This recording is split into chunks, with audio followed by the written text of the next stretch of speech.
Hey everybody, doing some work on my 4.5 United, working on hooking up the gas tank, and having a little bit of trouble, not really trouble, just sitting and thinking how I'm going to set up the fuel line on the tank end of things, and I wanted to ask you your guys' opinion of how you think it looked.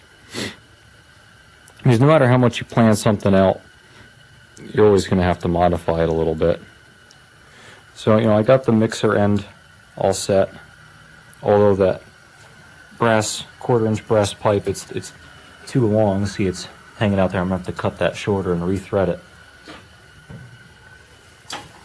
Here's the tank, and here's the setup I have. Let's see if I can get closer. I have a T coming out of the tank. One end of the T goes to a 6-inch piece of pipe, a 45, and a plug, and that's going to be the tank drain, should I ever need to drain the tank.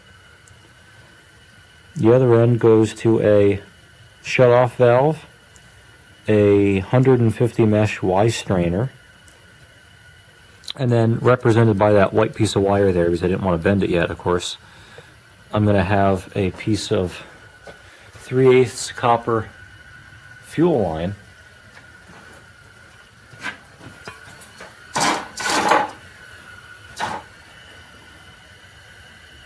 connecting the Y strainer onto the brass fuel line. And this area, you can see, is kind of tight. It is touching the flywheel right now because it's resting on it. If I were to do this, I would make a bracket held on by that nut in the middle of the screen there. So it would not touch the flywheel, of course. But you see it's a little tight, but that's the best I can figure where it should go. I don't want that compression fitting on this line. I don't want that nut, or excuse me, not that nut, but I don't want that fitting to be somewhere over, let's see. I don't want that fitting to be somewhere over there and out of the way of the flywheel rim, because then I won't be able to make a bracket to hold that fuel line onto that nut. It'll just be dangling by this end, and a bracket that I make for that nut. So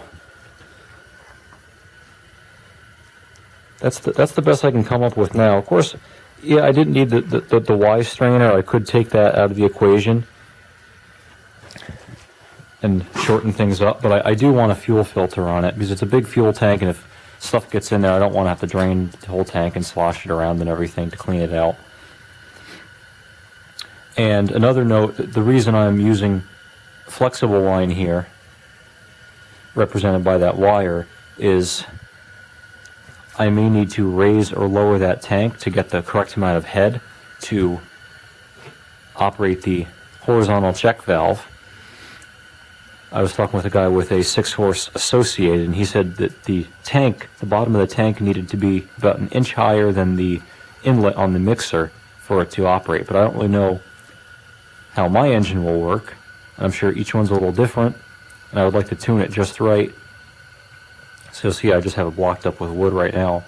But I want that to be a little bit adjustable, and I also want that to be an easy removable connection. So if any of you guys out there have done something like this, you probably see the little bind that I'm in. So let me know how you feel about that. I just don't like how it's so close to the flywheel, but I really don't think there's anything to do about it.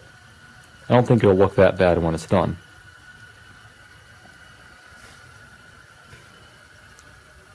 So that's it. And then the other little thing, I put the decompression valve on, cleaned it all up, polished it. I had to bush it down because it's a 3/8 pipe thread in the cylinder, but I only have a 1/4-inch pipe thread valve. If I find something a little bigger, I might replace it, but it'll work well for now. So anyway, that's it. You guys let me know what you think of that setup. And of course the battery box will go below that tank, and the battery box will serve as a much nicer replacement for those 2x4s.